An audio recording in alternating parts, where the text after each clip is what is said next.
Nous allons étudier en détail Salatu al-Istikhara, la prière de consultation.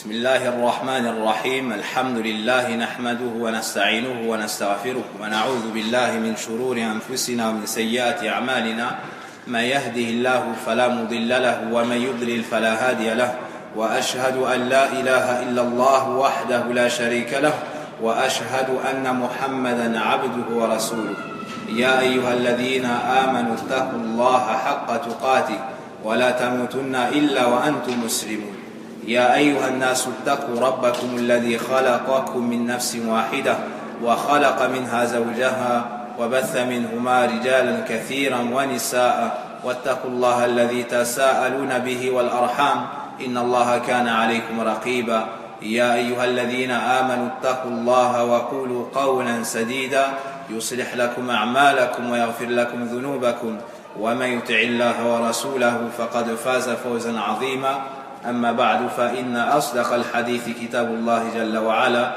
وخير الهدي هدي محمد صلى الله عليه وسلم وشر الأمور محدثاتها وكل محدثة بدعة وكل بدعة ضلالة وكل ضلالة في النار وبعد.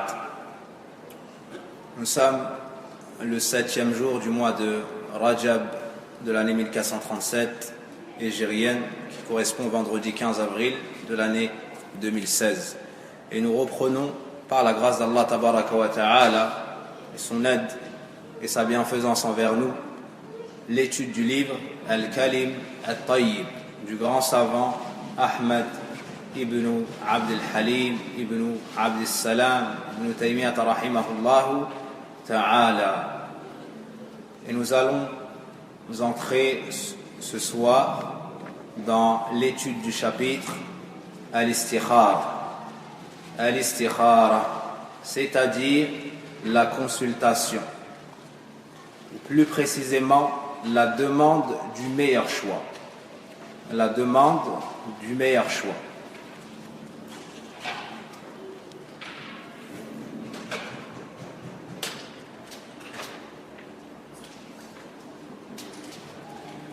قال المؤلف رحمه الله تعالى الاستخارة كان رسول الله صلى الله عليه وسلم يعلمنا الاستخارة في الأمور كلها كما يعلمنا السورة من القرآن يقول إذا هم أحدكم بالأمر فليركع ركعتين من غير الفريضة ثم ليقل اللهم إني أستخيرك بعلمك وأستقدرك بقدرتك وأسألك من فضلك العظيم فإنك تقدر ولا أقدر وتعلم ولا أعلم وأنت علام الغيوب اللهم إن كنت تعلم أن هذا الأمر وتسميه باسمه خير لي في ديني ومعاشي وعاقبة أمري وعاجله وآجله فاقدره لي ويسره لي ثم بارك لي فيه وإن كنت تعلم أن هذا الأمر شر لي في ديني ومعاشي وعاقبة أمري وعاجله وآجله فاصرفه عني واصرفني عنه واقدر لي الخير حيث كان ثم ردني به.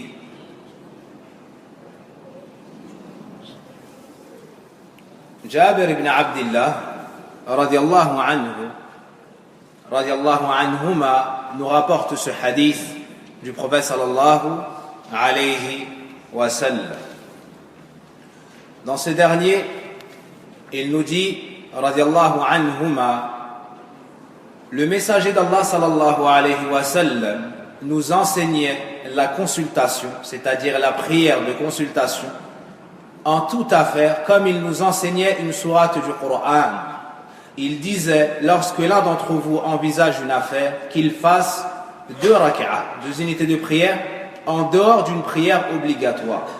Puis invoque, et il a cité l'invocation à prononcer lors de l'istikhara. Al-istikhara, as-sin huna li-talab. Nous avons souvent vu dans l'étude des livres que ist, ce préfixe, venait souvent dans la langue arabe avec pour sens la demande de. Qui peut me rappeler un exemple? Nous rappeler un exemple. Al-istighfar, qui est la demande de pardon. Ibrahim.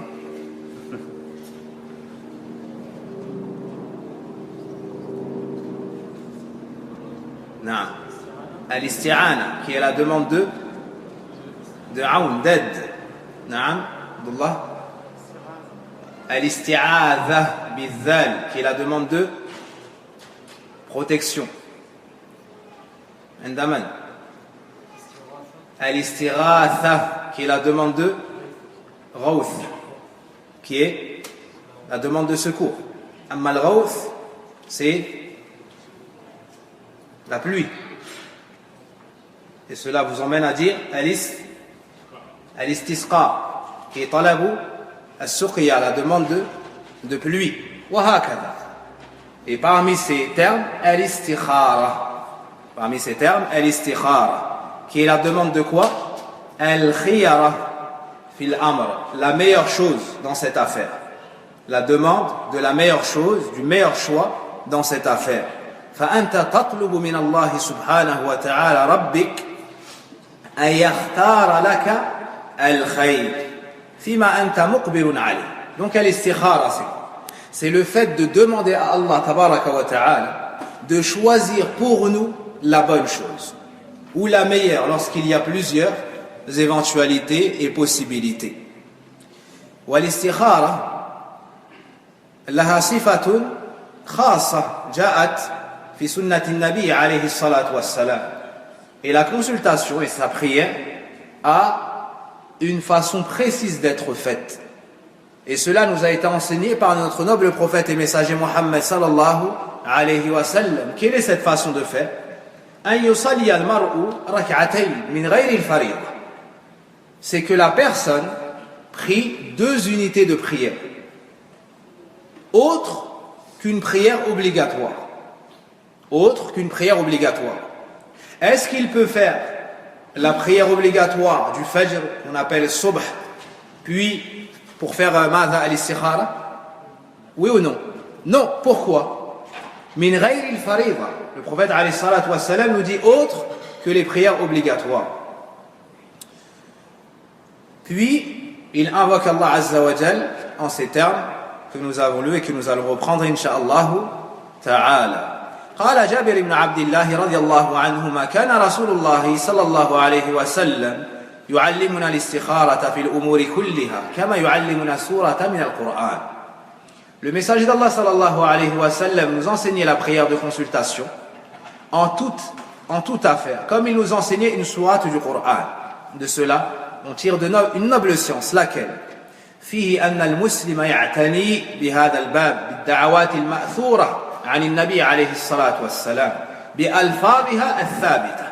La première faïda que nous tirons, quand je dis que nous tirons, c'est-à-dire que je vous transmets des ulama, et ce sharh est en majeure partie tiré de l'explication de Cheikh Abdul Razak al-Badr, hafidhahullah ta'ala, le savant de la mosquée du prophète alayhi salatu wassalam.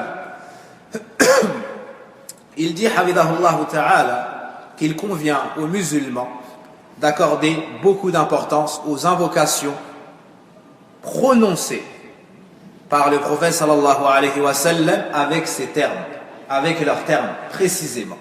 Tu t'efforces de dire ce que le prophète alayhi salatu wa sallam a dit comme il l'a dit sallallahu alayhi wa sallam, bighayri an tughayyira al-alfaz ou al-ma'ani, sans changer les termes de la dua ni les sens. Comme nous avons déjà vu dans le hadith d'Al-Bara ibn Azib radiallahu anhu, lorsqu'il lorsque le prophète alayhi salatu wassalam lui a enseigné des invocations à dire avant de dormir. Il lui a dit wa bi nabiyyika alladhi arsalt, et le prophète que tu as envoyé. Al-Bara ibn Azib radiyallahu anhu a dit wa bi rasulika alladhi arsalt. Al-Bara ibn Azib a changé juste un mot. Au lieu de dire al-Nabi, il a dit Rasoul dans l'invocation. Au lieu de dire le prophète que tu as envoyé, il a dit le messager que tu as envoyé. Le prophète alayhi salatu wassalam lui a dit non, et il lui a fait répéter wa bi nabiyyika alladhi arsalt, le prophète que tu as envoyé. Donc ça a une grande importance que de mémoriser les paroles du prophète alayhi salatu wassalam. Et vous connaissez tous le hadith dans lequel le prophète alayhi salatu wassalam informe de la bonne nouvelle pour ceux qui mémorisent sa parole, comme il l'a entendu. Celui qui prononce sa parole comme il l'a entendu dans le hadith, il nous dit sallallahu alayhi wa sallam نظر الله امرأ وفي رواية وجه امرئ سمع مقالتي فوعاها ثم أداها كما سمعها. Le prophète alayhi salatu wassalam annonce la bonne nouvelle à ces gens-là. Il dit alayhi salatu wassalam qu'Allah illumine celui qui aura entendu ma parole, c'est-à-dire un hadith, puis qu'il l'aura mémorisé et transmis comme il l'a mémorisé. Dans une autre version, qu'Allah illumine le visage de celui qui aura mémorisé ma parole. Et c'est connu, regardez ici, remarquez ici, comme il nous enseignait une sourate du Coran. Si tu enseignes à quelqu'un une sourate du Coran et qu'il fait une erreur, sur 10 pages il fait une erreur, est-ce qu'on lui corrige cette erreur ou on dit ça n'est qu'une erreur, on laisse passer? On corrige, même si c'est une lettre, on corrige. Pareillement pour cette invocation, il faut la prononcer avec ces termes hérités du prophète alayhi salatu wassalam. فَفِيهِ أَهَمِّيَةُ الْعِنَايَةِ بِالْأَلْفَاظِ النَّبَوِيَّةِ. Donc de cela on tire l'importance à accorder aux paroles prophétiques. Et il se peut que tu changes une seule parole, ainsi tu changeras le sens. Prenez pour exemple le hadith d'Al-Bara ibn Azib, en disant wa bi rasulika alladhi arsalt, le messager que tu as envoyé, ou en disant wa bi nabiyyika alladhi arsalt, le prophète que tu as envoyé. Quelqu'un pourrait dire il n'y a aucune différence. Ibn Azim rahimahullah ta'ala, c'est une différence. Quand tu dis wa bi nabiyyika alladhi arsalt, à cette époque ça peut être que qui, à qui on fait référence? Le prophète Mohammed sallallahu alayhi wa sallam. En disant wa bi rasulika alladhi arsalt, ça pourrait être qui? Celui qui trouve cela, je vais lui offrir un livre, incha'Allah ta'ala. Naam. Jibril, jazakallahu khayran. Tu as gagné un livre et j'en ai un en moi. Naam. Jibril alayhi salam. Est-ce que Jibril est envoyé par Allah tabaraka wa ta'ala? Naam. Alayhi salam. Donc toi, en changeant un terme du hadith, peut-être que tu vas diminuer la perfection de l'invocation, ou peut-être que tu vas restreindre la portée de la demande. Alors que les paroles prophétiques sont préservées de toute altération et de tout défaut ou imperfection. Dans ce hadith, Jabir ibn Abdillah nous dit fil umuri kulliha, dans toutes nos affaires. Il nous enseignait l'istikhara dans toutes nos affaires. Qu'est-ce qu'il nous faut comprendre de cela? Dans toutes les affaires dunyawiyya, dans toutes les affaires ayant attrait à ce bas monde. Est-ce que tu vas faire salatul istikhara pour une chose religieuse, un ordre religieux? Par exemple, Allah Azza wa Jal t'a ordonné de prier 5 prières par jour. Alaysa kadhalik, n'est-ce pas? Est-ce que tu peux dire, moi je vais faire salat istikhara pour savoir si je vais faire salat al-fajr?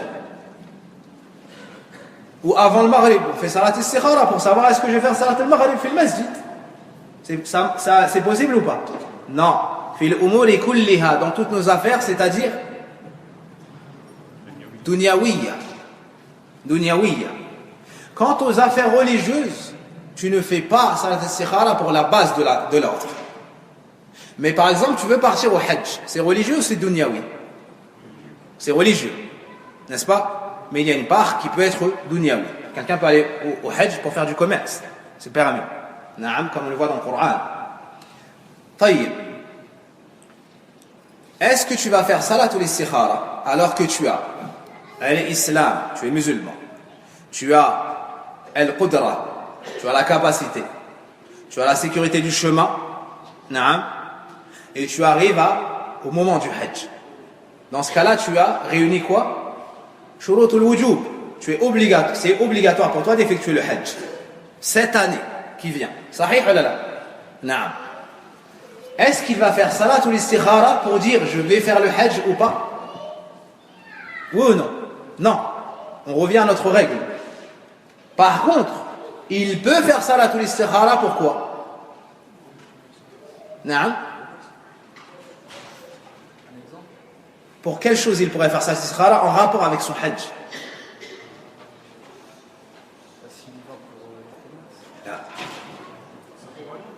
Jazakallahu khayran. Avec qui? Avec qui est-ce qu'il va partir au Hajj? طيب. Il fait salatul istikhara, mais pas pour la base de l'action. Est-ce que c'est clair?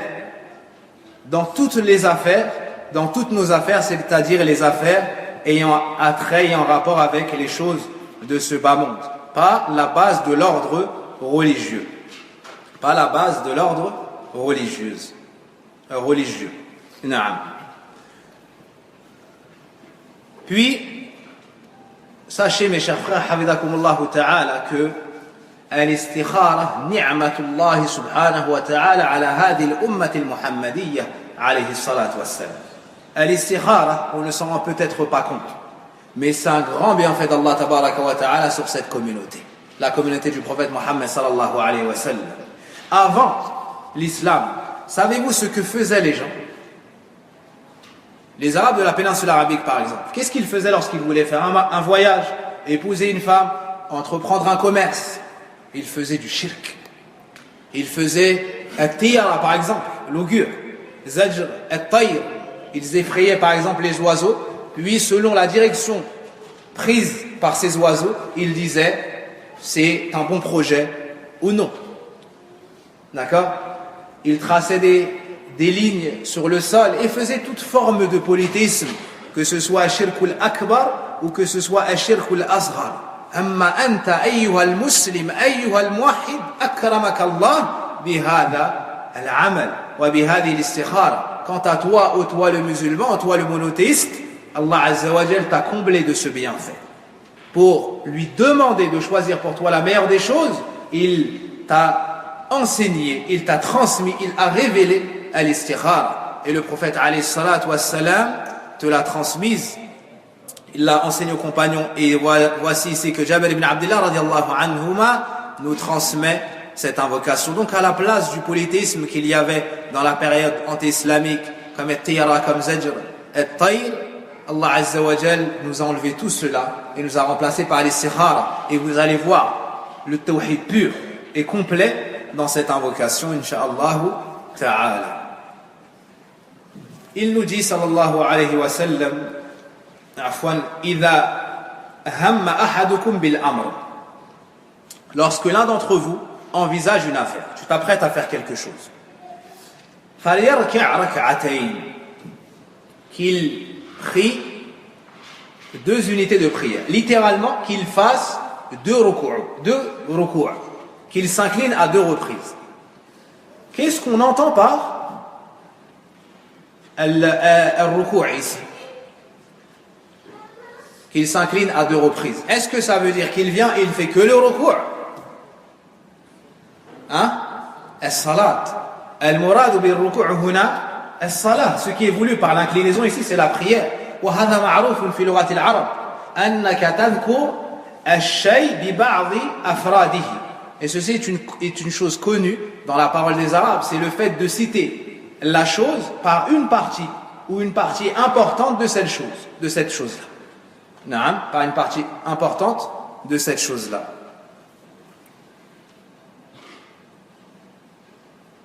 En français, on trouve de cela. Lorsque tu dis d'une personne, elle n'a pas toute sa tête. Naam, est-ce que ça veut dire qu'il manque son corps, il y a une tête sans jambes ou... Là, Mais on cite la partie la plus, une des parties les plus importantes. Donc il prit 2 unités de prière. Min ghayri al-fariida, autre que la prière obligatoire. Donc tu n'as pas à prendre, tu ne peux, et cela ne sera pas valable, tu ne peux prendre une prière obligatoire avec l'intention de faire al-istikhara, de demander à Allah Azza wa Jalla de choisir pour toi la bonne chose ou la meilleure des choses. Est-ce qu'il peut prendre al-ratiba?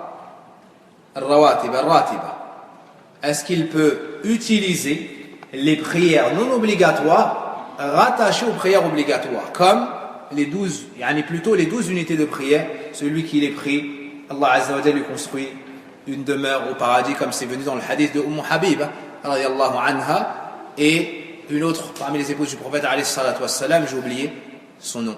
Qui est-elle? Maïmouna peut-être? Allahu a'lam. Donc j'attends votre réponse, c'est-à-dire les sunnatul fajr, 2 unités après avant la prière obligatoire du matin, les 4 avant le dhahr, les 2 après le dhahr, les 2 après le maghrib et les 2 après l'isha. Ça fait combien? Ça fait 12.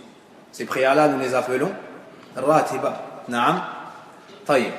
Est-ce qu'il peut prendre ces 2 unités de prière pour faire al-istikhara? Tu dis non? Non? Il dit non. Est-ce que vous êtes d'accord avec lui? Non plus? Oui, tu es d'accord avec lui? Non, je suis pas d'accord. Donc tu dis non. Comment? Il change l'intention? Donc, oui ou non? Oui, il peut, mais en changeant l'intention. Toi, tu dis non, il ne peut pas. Adam, tafsil baynahu. Il peut. عندك دليل؟ نعم. Quelle est ta preuve? وفقك الله. Ceci n'est pas une prière obligatoire. Donc il peut. Jazakallahu khayran. Ceci est la bonne réponse.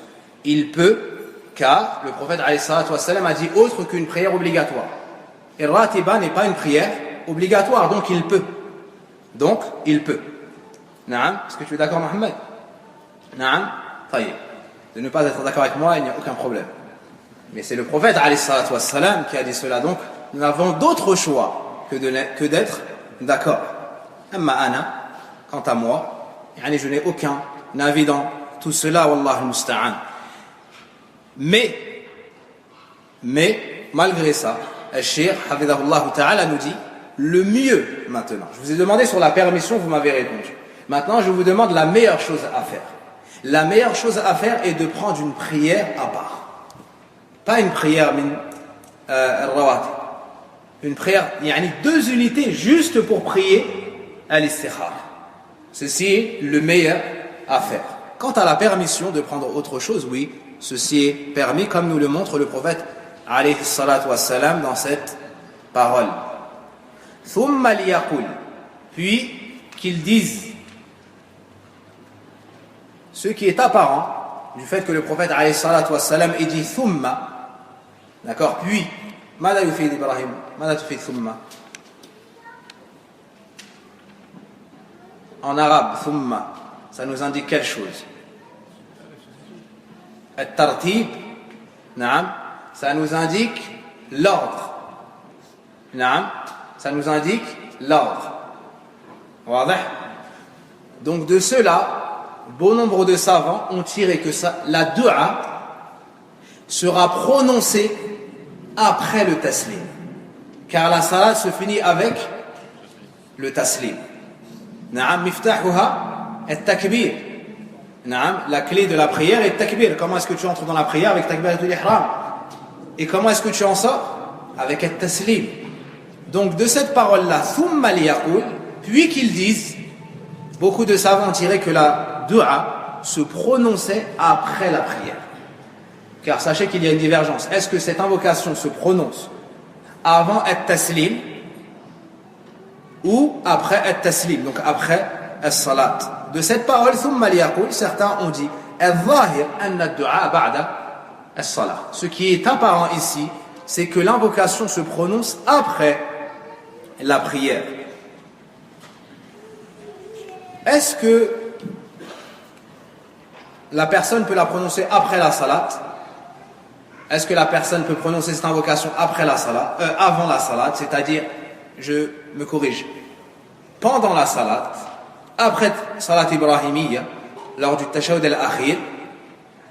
Certains savants ont dit oui, car nous avons étudié, bihamdillahi tabaraka wa ta'ala, que parmi les moments où c'est une bonne chose et c'est légiféré et on nous a encouragé à faire le dua, il y a quel moment dans la salat? بعد التشهد الأخير بعد التشهد الأخير, après le dernier tashahhud. Naam, on cherche refuge auprès d'Allah contre 4 choses, ou protection contre 4 choses. Naam, on demande à Allah Azza wa Jal nous aider à nous rappeler de lui, ainsi de suite. Et d'autres savants ont dit donc, à ce moment-là on fait la dua. À ce moment-là on fait la dua. Ce qui apparaît, c'est que le mieux est de le faire après salat. Mais si quelqu'un le fait avant at-taslim, c'est aussi valable. Al-shir dit al-amru wasi'. Na'am, al-amru wasi'. Ça veut dire que on ne restreint pas dans cette question et on n'est pas dur dans cette question. Celui qui le fait avant, incha'Allah, cela est valable. Celui qui le fait après, incha'Allah, c'est également valable. Mais le meilleur à faire, car nous cherchons toujours le mieux, c'est de le faire après al-taslim. Lorsque tu prononces cette invocation, nous savons tous que parmi les sunan et les causes d'exaucement, c'est comme ça qu'on dit, d'exaucement pour dua, il y a quoi? Raf'ul yadayn, le fait de lever les mains, n'est-ce pas? Le fait de lever les mains. Est-ce que pour salat ou l'istikhara, pour dua, pour cette dua-là, on lèvera les mains ou non? On lèvera les mains ou non? C'est comme si je vous entendais dire bonne question. Mais quelle est la réponse? Indak Salim. Naam. Indak Dalil. Tu as une preuve? Naam. La preuve, c'est l'asl. C'est la base, al-umumat, les textes généraux qui nous montrent que de lever les mains est une cause pour se voir exaucer son invocation. Comme quoi, par exemple? Inna Allah hayyun sittir yastahi min ahadikum idha rafa'a yadayhi ilayhi an yaruddahuma sifra. Écoutez ce noble hadith des plus magnifiques. Certes, Allah est pudique, il a honte. Yani Allah est pudique et celui qui couvre les défauts et les péchés de ses serviteurs. Il a honte de l'un d'entre vous lorsqu'il lève ses mains vers lui de les lui rendre vides. Allahu Akbar.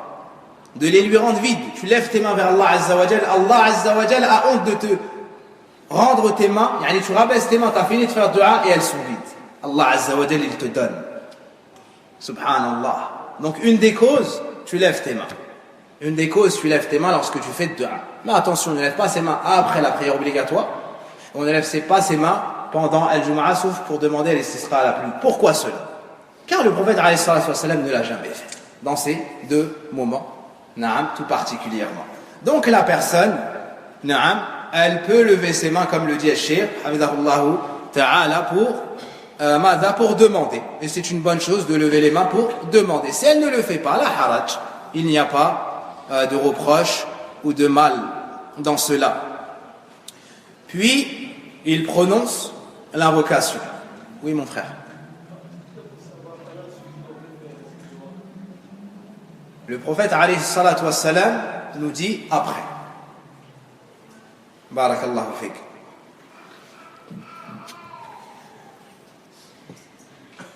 Allahumma. Donc Allahumma, vous savez tous le sens de cette parole, ça veut dire Ya Allah. Allahumma signifie Ya Allah, oh Allah. Allahumma inni astakhiruka bi'ilmik wa astaqdiruka biqudratik. Oh Allah, je cherche le meilleur des choix auprès de ta connaissance et la capacité auprès de ta puissance. J'ai ici dans la traduction, je cherche conseil. Je cherche conseil. Allahu a'lam.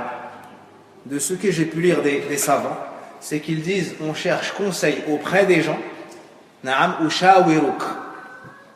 Et ça c'est après al-istikhara. Quant à l'istikhara, c'est plus précis que cela. C'est le fait de demander à Allah de choisir pour nous la bonne chose ou choisir la meilleure des choses. Est-ce que c'est compris? Je ne suis pas un traducteur, comme vous le savez, et j'ai mes lacunes en français et en arabe, mais par rapport à l'explication du mot al-istikhara, ceci est plus précis. Quant au terme adéquat, je vous laisse vous, savant de langue française, m'en enseigner un. Barakallahu fikum.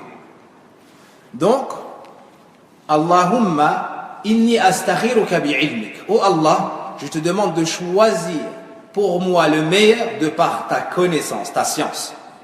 Wa astaqdiruka, et je cherche la force ou la capacité auprès de ta puissance. Donc ici, te voici en train de te diriger vers Allah tabaraka wa ta'ala, le maître des mondes subhanahu wa ta'ala. Tu te diriges vers lui et tu abandonnes toute ton affaire auprès de lui. Tu abandonnes toute ton affaire auprès de lui. Quelle affaire, par exemple? Pour quelle chose on pourrait faire salat al-sira? Tu as un entretien d'embauche, comme ils disent. Naam. Ou tu as le choix entre tel travail et tel travail. Ou c'est le même, mais avec deux employeurs différents. Naam. Tu es informaticien et tu as le choix de travailler pour telle entreprise qui a telle renommée et telle autre entreprise qui a aussi telle renommée. Où est-ce que tu vas? Tu pourrais te dire, celui qui me payera le mieux, il te donne le même salaire, Mohamed. Qu'est-ce que tu fais? Salatul istikhara. Naam. Tu cherches à te marier, Mohamed. Tu as le choix entre deux femmes de la même origine, même âge, et ainsi de suite. Et tu dois faire ton choix. Elles sont semblables. Comment savoir quel est le meilleur choix? Car toi, en apparence, tu vois ce qui est apparent. Mais quelle sera la finalité de cette affaire? Qu'est-ce que tu fais? Al-istikhara, donc pour le travail, pour le mariage. Tu veux emprunter de l'argent ou prêter de l'argent et tu hésites. Est-ce que tu auras la capacité de le rendre? Est-ce que cette personne est de confiance? Est-ce que Naam. Al-istikhara. Est-ce que c'est clair? Dans beaucoup de choses. Tu as le choix entre le fait de voyager, ou plutôt tu veux entreprendre un voyage. Tu veux voyager pour telle ou telle autre raison, parmi les choses licites. Tu fais salatul istikhara. Tu veux acheter une voiture, tu fais salatul istikhara. Elle veut accepter une demande en mariage, elle fait salatul istikhara. Son père fait salatul istikhara, son wali. Est-ce que vous avez d'autres exemples que j'aurais pu oublier? Naam. L'école, la personne elle voyage pour faire talab al-ilm. Elle voyage pour aller chercher la science. Elle fait salatul istikhara. Elle veut aller auprès de tel alim min ahli sunnah ou de tel autre alim min ahli sunnah. Elle fait salatul istikhara. Wadah. Taïb, maintenant ton père vient et il te dit donne-moi 1000 euros et je vais acheter une voiture. Vous connaissez pas ça? Vous n'êtes pas soniqué? Taïb. Adi jiddan, ça c'est banal chez nous. Naam. Donc, est-ce que là tu vas dire je fais salatul istikhara? Tu as cet argent-là. Hein? C'est là. On fait salatul istikhara pour lui donner ou pas? Non. Qu'est-ce qu'on fait?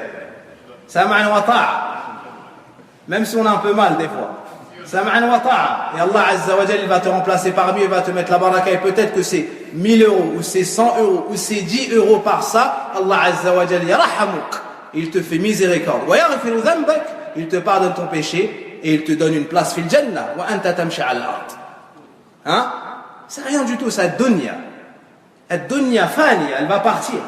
Mais si toi tu as tes parents ou tu as l'un des deux, na'am, et que tu peux leur faire du khayr, la tabkhal ala nafsik, ne sois pas avare envers ta propre personne. Smahou les frères, faut pas me poser des questions pendant le dars, jazakallah khair. S'il y a une remarque par contre ou une erreur faite de ma part, tu m'interromps à ce moment-là ou tu m'envoies un papier. Jazakallahu khair, barakallahu fik. Excuse-moi. Donc, tu demandes à Allah tabaraka wa ta'ala, de par sa grande science. La science d'Allah tabaraka wa ta'ala, elle embrasse toute chose, elle englobe toute chose. Donc, tu lui demandes à lui de choisir pour toi, car il sait et tu ne sais pas. Toi, tu ne sais pas ce qu'il adviendra de ta propre personne dans la minute qui suit, n'est-ce pas? Et Allah tabaraka wa ta'ala, c'est tout ce qui est, tout ce qui a été, tout ce qui sera, et même ce qui ne peut être. Il le sait, subhanahu wa ta'ala. Comment cela se serait déroulé? Donc Allah tabaraka wa ta'ala, c'est Allamul Ghuyub, c'est l'Alimul Khabir, il est parfaitement informé de toutes choses. Il a la science parfaite, il sait ce qui est, il connaît le passé, le présent, le futur et même l'impossible. Donc tu abandonnes ton affaire à celui qui a cette science, Allah tabaraka wa ta'ala. Et Allah est ala kulli shay'in qadir, il est parfaitement omnipotent, parfaitement capable. Et nous sommes des créatures faibles. Wa khuliqa al-insan dha'ifa.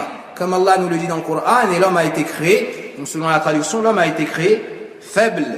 Alors, tu abandonnes ton affaire à Allah, que ce soit dans la science ou la capacité à faire cette chose. Quant à la science, on ne connaît que ce qu'Allah nous a montré.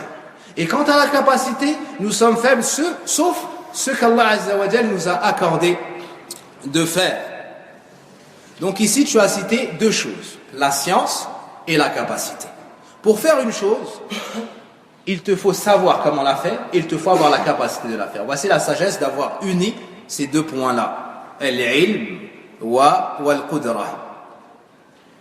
Et donc, tu ne sais pas le futur, tu ne connais pas le futur.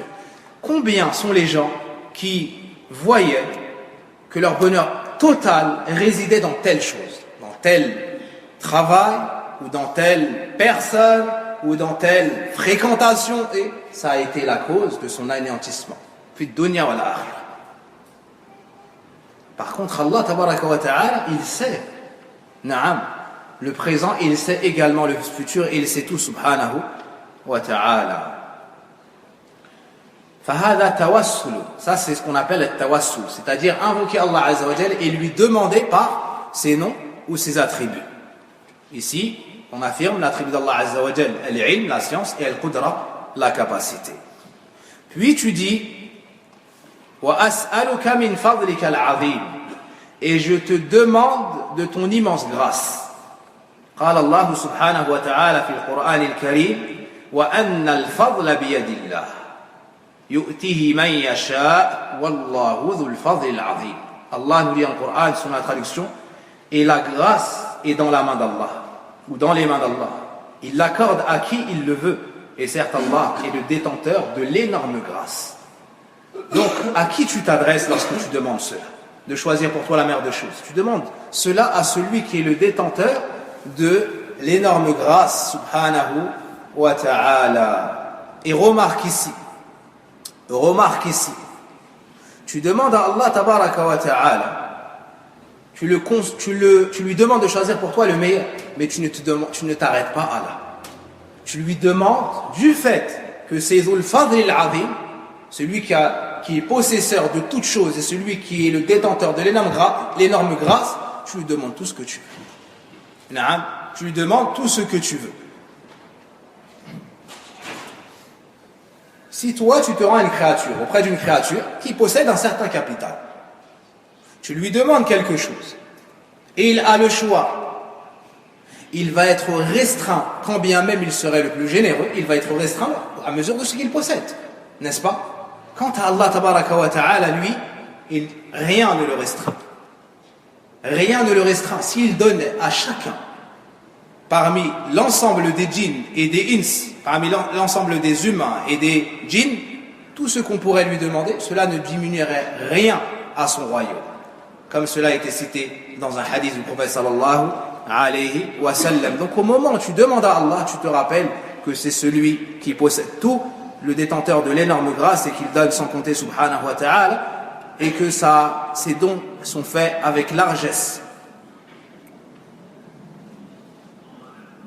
Et le bien, à ce moment-là, tu te rappelles que le bien peut être ailleurs qu'où tu le cherches toi. Par moment, nous sommes focalisés sur une chose. Nous voulons que cette chose. Et pour nous, le bonheur ne saurait se concrétiser si ce n'est avec cette chose. Cette somme d'argent, cette personne, cet endroit, cette maison, cette voiture, et j'en passe. Mais en réalité, Allah Azza wa Jal, de par sa science et de par ses nombreux dons, il sait que ton bien à toi et la meilleure chose pour toi, elle n'est pas dans cette chose. Elle est ailleurs. Alors tu abandonnes ton affaire à Allah tabaraka wa ta'ala. Et tu laisses Allah subhanahu wa ta'ala choisir le meilleur pour toi. Puis vient Kamal al-Tadallul, la perfection de la soumission, de l'avilissement et du rabaissement devant Allah subhanahu wa ta'ala, ton créateur. Après avoir dit cela, tu dis wa anta 'allamul ghuyub. D'abord wa ta'lamu wa la a'lam. Tu sais et je ne sais pas. Fa innaka taqdiru wa la aqdir. Tu as la capacité et je ne l'ai pas. Wa ta'lamu wa la a'lam. Tu sais et je ne sais pas. Wa anta 'allamul ghuyub. Et tu es le connaisseur des choses cachées.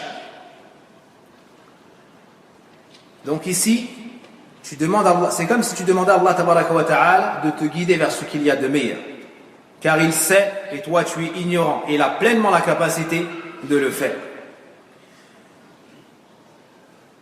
Et lorsqu'on dit Allamul Ghuyub, le savant des choses cachées, c'est des choses cachées pour nous les créatures. Mais pour Allah Azza wa Jalla, rien ne l'est.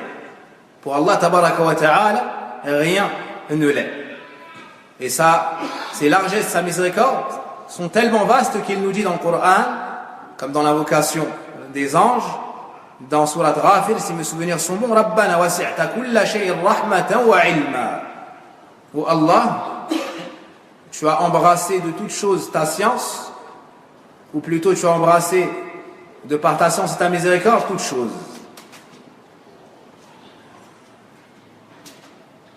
Quelle est la sagesse d'avoir cité wa anta 'allamul ghuyub, et tu es le connaisseur des choses cachées? Ce pourquoi tu fais l'istikhara, c'est dans le futur ou c'est passé ou c'est en ce moment? C'est dans le futur.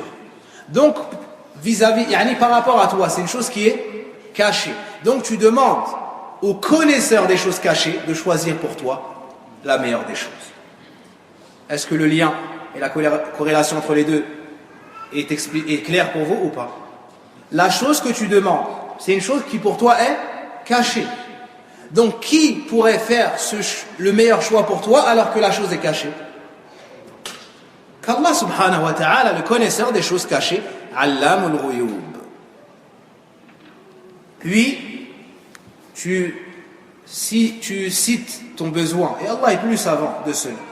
Allahumma, oh Allah, in kunta ta'lam, si tu sais que anna hadha al-amr, que cette chose, wa tusammihi bismi. Ici entre parenthèses vous devez avoir, puis il cite son besoin. Ça ne veut pas dire que lorsque tu fais l'invocation tu prononces cela. Thumma tusammihi bismi. Non, cette chose-là veut dire puis tu cites cette chose par son nom. Par exemple, vu qu'il y a beaucoup de jeunes, si tu cherches à te marier, si tu cherches à te marier, qu'est-ce que tu vas dire? Allahumma in kunta ta'lam anna az-zawaj ma'al bint Fatima kada wa kada wa kada khayrun li. Vous avez compris? Oh Allah, si tu sais que le mariage avec telle femme est un bien pour moi. Allahumma in kunta ta'lam anna hadha al-amal. Oh Allah, si tu sais que ce travail est un bien pour moi. Oh Allah, et ainsi de suite. Tu ne répètes pas ce qu'il y a entre parenthèses. Tu cites explicitement ton besoin. Tu ne cites pas ce qu'il y a entre parenthèses. Car un non-arabophone pourrait citer cela. Il pourrait citer cela. Anna hadha safar, anna hadhi tijara, et ainsi de suite. Khayrun li, est meilleur pour moi. Remarquez ici al-khiyara, le choix. Al-istikhara, c'est talabu al-khiyara, la demande du meilleur choix. Et ici on voit ce terme-là. Khayrun li, est meilleur pour moi. Donc c'est bien la chose que tu demandes à Allah Azza wa Jal, c'est qu'il choisisse pour toi et t'oriente vers ce qu'il y a de meilleur pour toi. Dans quoi? Le prophète alayhi salatu wa salam nous dit Khayrun li fi dini. Premièrement dans ma religion. Dans ma religion. Ça doit être ta base. Pas dans ta dunya. La dunya est importante, c'est le lieu où tu travailles, où tu plantes, mais tu récolteras où? Non. Est-ce que le plus important est la plantation? Non, c'est les récoltes. Et est-ce que tu plantes si ce n'est pour récolter? Donc, tu commences par ton din, la chose la plus importante. Fi dini wa ma'ashi wa aqibati amri wa ajili wa ajili. Fi l'asl, ja hadha bishak. Ay aw, pas wa. Donc à la base, cette invocation est citée avec aw ou bien. C'est-à-dire soit le prophète alayhi salatu wassalam a dit telle phrase, soit il a dit telle autre. Soit il a dit cette phrase, soit il a dit telle autre. Et non pas les deux. Est-ce que je me suis exprimé de manière claire ou je répète? Vous voyez ici, vous lisez avec moi. Khayrun li fi dini wa ma'ashi wa aqibati amri wa ajili wa ajili. D'accord? Wa ajili. Au lieu du waouh, à la base c'est aou. C'est-à-dire le prophète alayhi salatu wassalam nous a dit cela ou ceci. Yani ceci ou cela. Ceci ou cela. Prenez un autre livre, comme la Citadelle, cela sera cité, incha'Allah ta'ala, si mes propos ne sont pas assez clairs. Ou, qala wa ajili. Naam. Wa ajili. Et en réalité, le sens est proche l'un de l'autre. Donc, tu déploies ton effort pour qu'Allah Azza wa Jal choisisse pour toi la meilleure chose dans ta religion, dans ta dunya, pour ton présent et pour ton futur. Pour ton présent et pour ton futur. Puis tu demandes à Allah subhanahu wa ta'ala faqdurhu li. Donc si c'est un bien dans ton din et ta dunya pour le présent et pour le futur, faqdurhu li wa yassirhu li. Tu demandes à Allah tabaraka wa ta'ala de te le décréter. Oh Allah, si tu sais que cette affaire, donc ici tu la nommes, mais profitable pour ma religion, ma vie et mes derniers instants, pour ma vie présente et future, destine-la moi. Destine-la moi. Facilite-la moi, puis bénis-la moi. Donc tu demandes à Allah Azza wa Jal que l'obtention de cette chose te soit facilitée. Naam. Que l'obtention de cette chose te soit facilitée. C'est pour cela que lorsque tu fais salat ou l'istikhara et que les choses te sont facilitées, et tu t'avances dans cette chose-là et que ça t'est facilité, ça les savants disent voici un signe que cela est le meilleur des choix. N'est-ce pas? Naam.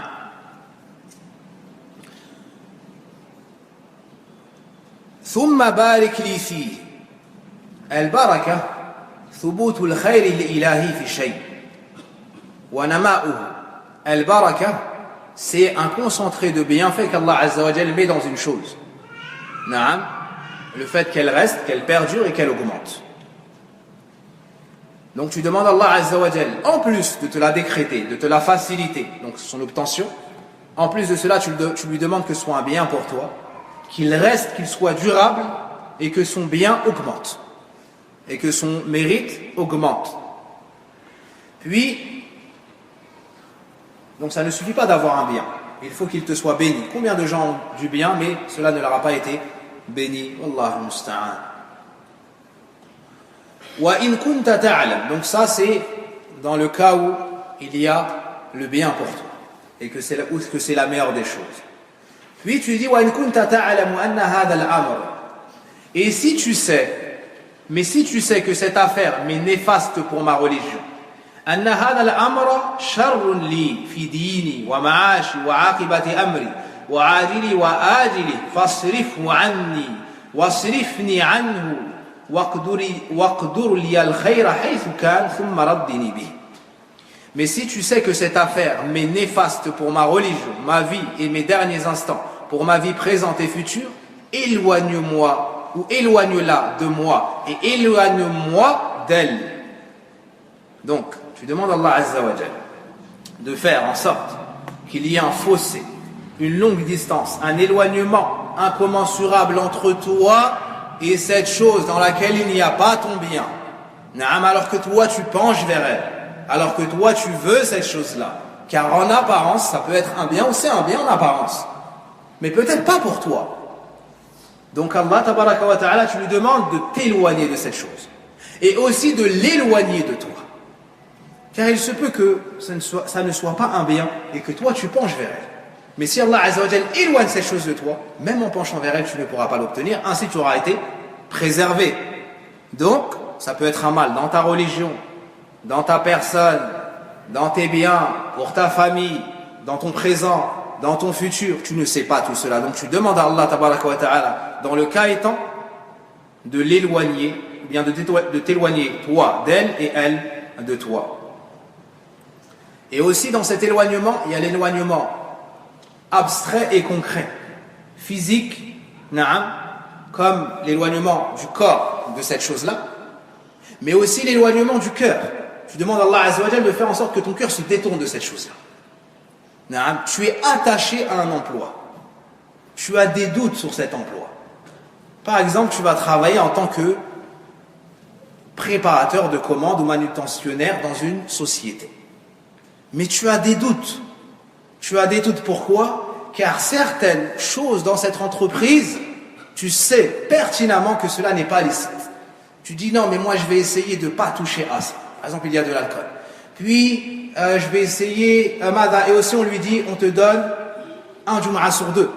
Et on lui dit, il se dit, non mais moi je vais négocier. Non mais, il voit que c'est pas pour lui, en tant que musulman, c'est pas pour lui, en tant que personne qui cherche l'agrément d'Allah, c'est pas pour lui en tant que personne qui veut protéger sa religion.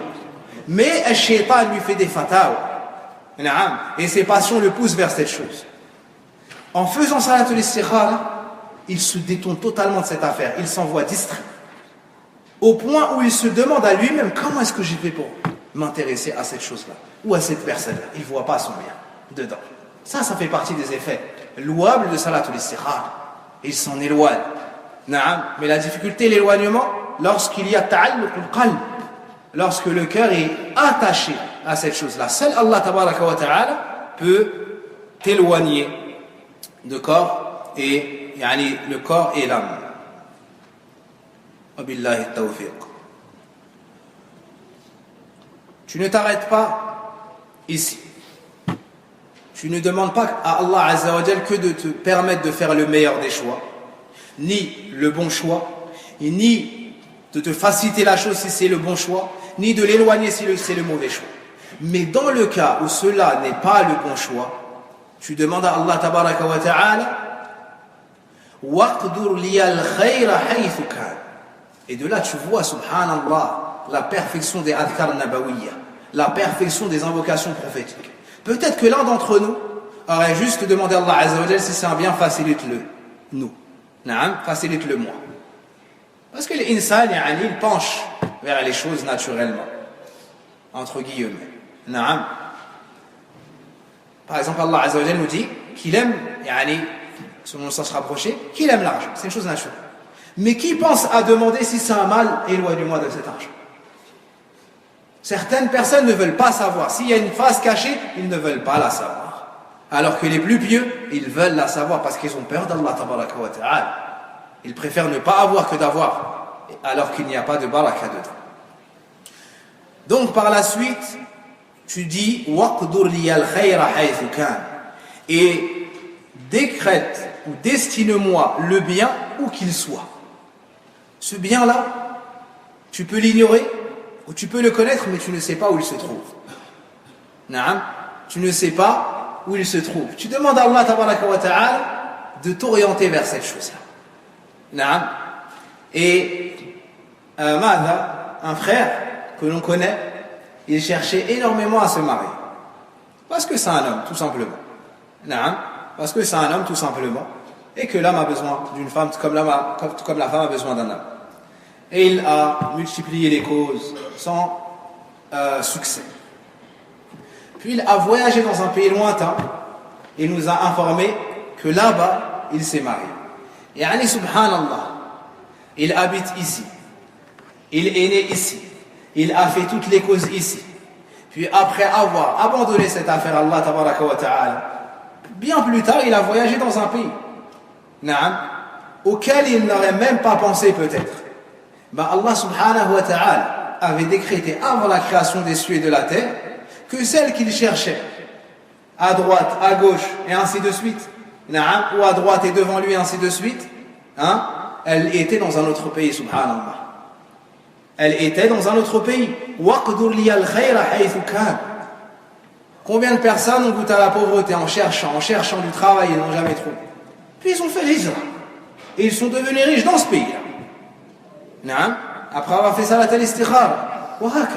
Donc, ne désespère pas des grâces et des faveurs d'Allah tabaraka wa ta'ala. Abandonne ton affaire à Allah subhanahu wa ta'ala et il t'orientera vers ce qu'il y a de bon, mais en plus de meilleur pour ta personne.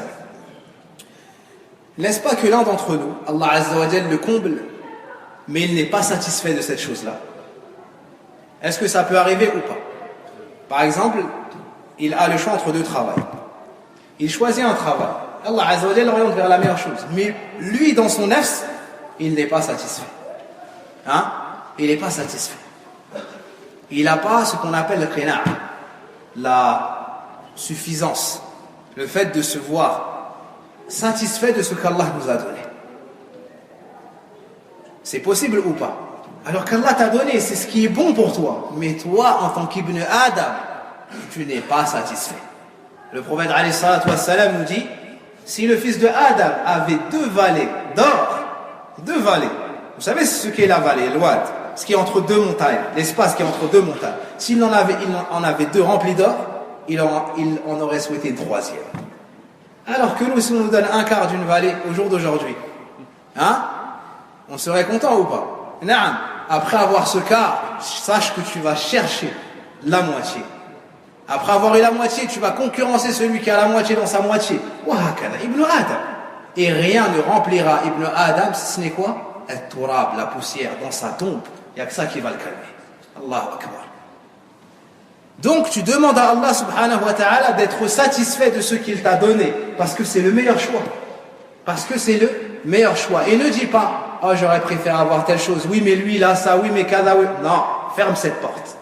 Allah m'a donné ça, alhamdulillah, je suis le plus, et celui qui a le meilleur bien. Allah azza wa jal m'a facilité tel cours, Allah azza wa jal m'a facilité tel travail, wa Naam, je remercie Allah Azza wa Jal, tu témoignes ta satisfaction et tu te montres content de ce qu'Allah Tabaraka wa Ta'ala t'a accordé. Et la dernière phrase a la plus grande importance et on peut en être distrait. Le fait de demander à Allah Azza wa Jal qu'il fasse qu'on soit satisfait de ce qu'il nous accorde. Celui qui n'est pas satisfait, il n'est pas reconnaissant.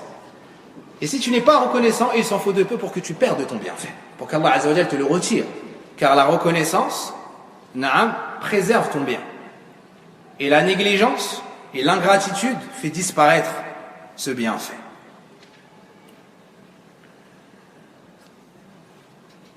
Et aussi certaines personnes, lorsqu'on ne leur accorde pas ce à quoi ils aspiraient, ils sont tristes, ça peut se comprendre, mais ils sont, comment est-ce qu'on dit en français, tasakhut? Ils se révoltent. Il se révolte contre le décret d'Allah tabaraka wa ta'ala. Donc on voit l'importance de la dernière partie du hadith, Raddini bih. Alors qu'en réalité, subhanallah, Allah tabaraka wa ta'ala, latif, a repoussé de toi. En faisant cela, il a repoussé de toi un malheur, un mal. Ce travail-là allait te faire délaisser la salat. Ce travail-là allait te faire perdre ton temps, allait te faire connaître des mauvaises personnes qui allaient te toucher dans ton dîn, puis te tirer dans leur dunya. Et peut-être qu'en fréquentant ces gens, tu aurais délaissé les assises de science. Peut-être qu'en fréquentant ces gens, tu aurais commis des péchés, et ainsi de suite. Tu n'as pas eu ce travail. Dis alhamdulillah, Allah, probablement il a éloigné de moi ce mal. Tu as fait toutes les démarches et ton cœur penche vers cette femme-là. Tu as fait salatul istikhara, tu es parti consulter telle personne et telle personne. Et ensuite, tu as rencontré cette femme. Et elle t'a plu, plus que toutes celles que tu voulais auparavant. Et c'est alors que ton cœur penche vers elle. Et tu veux épouser plus une femme, non, tu veux celle-ci et pas une autre. Mais ta mère te dit, celle-ci, Comme elles disent, je ne l'ai pas senti. N'as-tu pas remarqué qu'elle a parlé avant son père? N'as-tu pas remarqué qu'elle a coupé la parole à sa mère? N'as-tu pas remarqué que sa mère portait les choses et elle la regardait faire? N'as-tu pas remarqué qu'elle a parlé plus fort que toi dans l'assise? Ça, c'est des choses que tu n'as pas pu voir parce que tu étais concentré sur autre chose, toi. Naam, tu étais concentré sur autre chose. Mais ta mère, elle a un certain âge, une certaine expérience. Elle a vu ses nièces, elle a vu ses voisines, elle a vu, alors que toi, tu es né avant-hier. Sahih? Naam, ammi? Sahih, barakallahu fik. C'est vrai, Cheikh Soumari, ou pas? La mère, elle a l'œil ou pas? Naam, barakallahu fikum. Mais toi, tu es concentré sur autre chose. Ta mère, elle sait que cette chose sur laquelle tu es concentré ne donne pas d'enfant pieux. C'est pas ça qui va faire la piété de tes enfants. C'est pas ça qui va faire la rectitude ou la piété de ton foyer. Naam, ou ton bonheur durable. Alors elle te parle de ce dans quoi il y a ton bien. Naam, sans omettre les choses vers lesquelles toi tu penches. Il n'y a aucun problème à unir entre les deux si c'est possible. Et ça l'est. Bihamdillahi tabaraka wa ta'ala. Donc elle te dit, ne l'épouse pas. Et c'est alors, que fait ce frère-là, Ibrahim? Hein? Il appelle l'imam. Et il lui dit, je veux me marier avec ta soeur, mais ma mère elle veut pas, kada, en plus elle est pieuse, elle porte djilbab depuis 5 ans et elle assiste au durus, wa kada, wa kada. Sahih? Aïwa. Naam. Puis, il va voir son père pour convaincre sa mère. Naam. Puis, il veut envoyer sa sœur pour... Et ainsi de suite. Et il y a des problèmes. Et... Subhanallah. Ta mère, elle veut ton bien. Ta mère, elle veut ton bien. Naam. Donc lui, il veut faire un forcing, il veut faire... Et à la fin, on lui a rappelé Birul Walidayn, la place de la mère au Kada. Il dit, je la laisse. Mais il n'est pas satisfait, il n'est pas content, wakada. Parce qu'il n'a pas pensé, hein? Par la suite, cette femme, elle se marie avec quelqu'un d'autre. Et ce dernier commence à avoir des cheveux blancs. Ce dernier, tu le crois, son visage est le visage de celui qui souffre chez lui. Et à ce moment-là, qu'est-ce qu'il dit? Celui qui ne voulait pas écouter sa mère, il dit Alhamdulillah. Hein? Et il embrasse la tête de sa mère. Sahih? Parce que toi, tu n'as pas cette nadra ba'ida, tu n'as pas cette vision des choses. Tu ne regardes pas loin. Naam, en tant que jeune, tu ne regardes pas loin. C'est pour ça qu'il faut consulter. Et comme on le verra à la fin du cours, naam, il faut consulter après Salat al-Istikhara les connaisseurs. Il faut consulter les connaisseurs, ceux qui ont de l'expérience dans un domaine. Et particulièrement les gens plus âgés. Hein? Particulièrement les gens plus âgés. Il va consulter son ami qui a 20 ans pour un mariage. Qu'est-ce qu'il connaît du mariage? Hein? Qu'est-ce qu'il connaît du mariage? Ensuite, il vient à la rencontre et il dit kada wa kada wa kada. Tout ce qu'il lui a dicté son ami. Et moi, je veux que tu sois comme ça, et moi, je veux que tu sois comme... Yani, t'as appris un texte par cœur. C'est pas comme ça, ya. Naam, c'est pas comme ça. Il y a une personne, il y a un cœur, il y a... C'est pas comme lui t'a dicté. Et ensuite, quand tu lui demandes qui t'a conseillé ainsi, il te dit un tel. Tu lui demandes, il est marié, il te dit non. Yahri, comment tu consultes quelqu'un qui ne sait pas ce qu'est le mariage? Donc, Allah Azza wa Jalla en réalité a repoussé de toi un mal. Fais confiance à Allah. Abadan ton affaire Allah tabaraka wa ta'ala, tu ne seras jamais déçu. J'ai cité l'exemple du mariage car le shir en cours plusieurs fois c'était l'exemple du mariage et il a dit devant moi il y a beaucoup de jeunes puis il a invoqué Allah Azza wa Jalla en leur faveur et je vais invoquer Allah Azza wa Jalla pareillement. As'alullah Azza wa Jalla an alayna wa alaykum bizawjati salihat. Allah Azza wa Jalla nous accorde et vous accorde des épouses pieuses. وأسأل الله تبارك وتعالى أن يرزق لماذا العازبات ولنساء المسجد والمسلمات أزواج صالحين. Et on demande, tout comme on demande à Allah tabaraka wa ta'ala d'accorder aux femmes qui n'ont pas d'époux, des époux, yani un époux pieux et de noble caractère.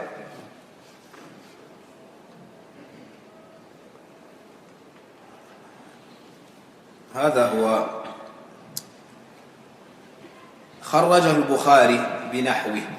Puis l'auteur rahimahullah ta'ala a dit que l'imam al-Bukhari l'a rapporté avec des paroles semblables ou proches de celle-ci. فعلينا بحفظ هذا الدعاء. Il nous faut mémoriser cette invocation. C'est très important. Certaines personnes, malheureusement, n'ont pas l'habitude de faire salatul istikhara. Et ils ne font salatul istikhara que si tu lui dis « Est-ce que tu as fait salatul istikhara ?» Il est au point de signer un contrat de la plus grande importance. Et il n'a pas fait salatul istikhara. Subhanallah. Si tu ne demandes pas à Allah, Allamul Ghuyub, Al-Alimul Qadir, de choisir pour toi la meilleure des choses, à qui est-ce que tu vas demander? Aux créatures. La créature ne sait pas ce qu'il va advenir de ta personne, ni de la sienne dans la minute. Donc, dès que tu veux faire une chose, comme l'a dit, Naam, comme cela nous est cité ici dans le hadith, Ida hamma ahadukum bil amr, quelle que soit la chose, fais ça la spéciale.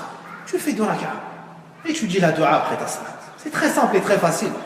Que ce soit chez toi, que ce soit au masjid, que ce soit au travail, 2 unités de prière parmi les prières non obligatoires, et tu invoques Allah Azza wa Jalla en ces termes. Et ce qui affaiblit certaines personnes, c'est le fait qu'elles ne mémorisent pas la dua. Donc elles disent, je n'ai pas fait la salat istikhara car je n'ai pas le livre avec moi.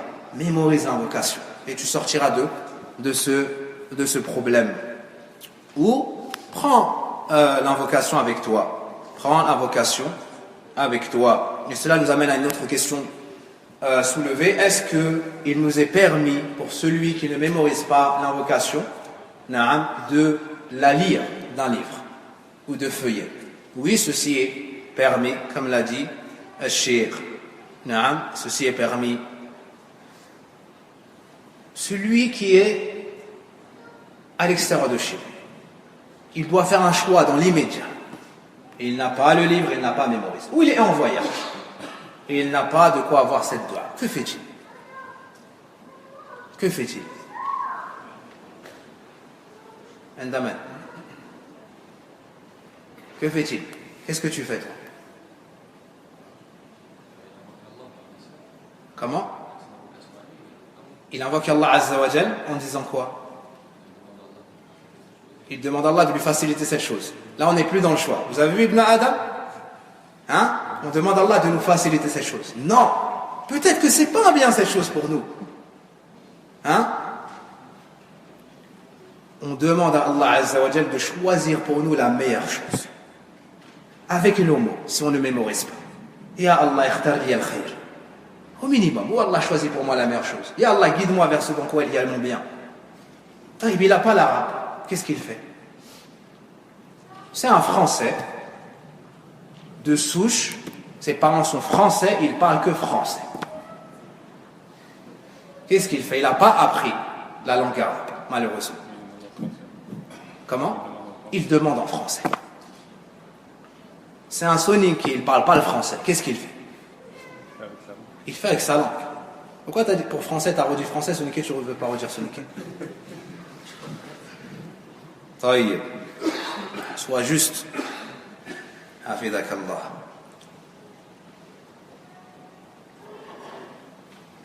Puis, il nous dit, Ibn Taymiyyah rahimahullah ta'ala nous dit, Ma nadima man istakhara al-khaliq. Je sais, c'est traduit page 100. Ne regrettera point celui qui consulte le créateur. C'est traduit par consulte. Et je vous ai dit que le sens, ne regrettera point celui qui demande à Allah de choisir pour lui le bien ou la meilleure des choses. Wa shawara al-makhluqin, et demande conseil et consulte les hommes, yani les créatures. Donc en premier, qu'est-ce qu'il fait? Est-ce qu'il demande aux gens, puis il fait salatul istikhara? Non. Et il fait salatul istikhara, puis il consulte les gens. Ne regrettera point, donc celui qui, comme c'est écrit ici, consulte le Créateur, demande conseil aux hommes et s'assure du bien fondé de son affaire.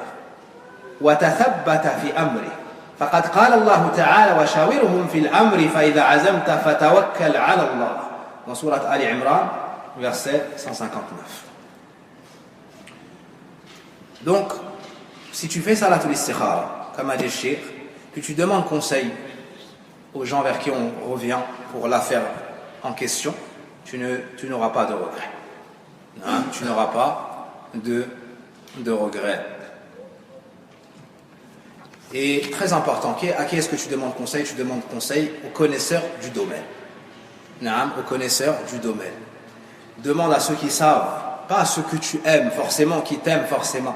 Demande à ceux qui savent. Et certaines personnes ont une imperfection dans ce domaine. Laquelle? C'est qu'ils ne consultent pas leur famille. Ils ne consultent pas leurs parents. Il se dit, mon père c'est un ammi, ou bien c'est pas lire le Coran, ou bien, et il va demander, et aller à des gens qui sont loin de lui. Là, il n'y a rien qui empêche cela. Consulte ça, les gens, et demande aussi à ton père. Demande aussi à ton père, même s'il y a des sujets qui peuvent être gênants. À l'intérieur de la famille. Sahih? Tayyib. Aussi, selon le domaine, tu demande aux personnes pieuses. Parce qu'Allah Azza wa Jal les aide à avoir la bonne parole sur la langue. Demande aux personnes plus anciennes. Car ils ont en plus, soit ils ont la science, soit ils ont en plus de cela, ou ils ont l'expérience. Et ça, c'est une chose qui ne s'achète pas. C'est avec le temps, c'est avec le vécu. Demande aux gens de science, ceux qui étudient, les imams, talabat al-ilm, les ulama. Et Inch'Allah ta'ala, celui qui unit tout cela, bi'idhnillahi azza wa jalla, on espère qu'Allah tabaraka wa ta'ala lui accorde la meilleure des choses.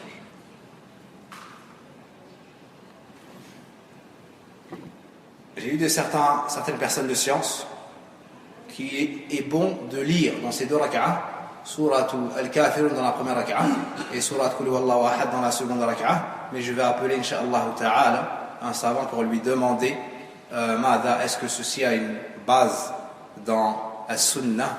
Est-ce que ceci a une base dans As-Sunnah? Tayyib.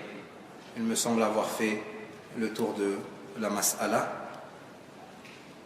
Est-ce que j'ai oublié un point en rapport avec... Quel point j'aurais pu oublier en rapport avec l'istikhara? Est-ce qu'il nous est permis de faire salatul istikhara fi awqati an-nahy? Est-ce qu'on a le droit de prier salatul istikhara dans les moments où on ne doit pas prier à la base? C'est-à-dire ba'da al-fajr, jusqu'au lever du soleil. D'accord? Pendant le lever du soleil, jusqu'à ce qu'il soit élevé. Deuxièmement. Troisièmement, ba'da al-asr, jusqu'au coucher du soleil. Quatrièmement, c'est ça? Pendant que le soleil se couche. Pendant que le soleil se couche. On n'a pas le droit de prier dans ces moments. Nous n'avons pas le droit de prier dans ces moments. Néanmoins, si la personne doit prier sa istikhara, certains savants disent, on lui conseille d'attendre le moment où il peut prier. Mais si la chose ne peut attendre, à ce moment-là, il fait cette salat pour faire l'istikhara, car c'est ce qu'on appelle dawat al-asbab. C'est une prière où il y a une cause. Et la prière où il y a une cause, l'avis chez beaucoup de savants, qui est retenu par beaucoup de nos savants, c'est que tu peux prier même dans ces moments-là s'il y a une cause. Quoi comme cause par exemple? La prière de salutation de la mosquée, c'est-à-dire lorsque tu entres au masjid et que tu veux t'asseoir. Après le wudu. Après le wudu.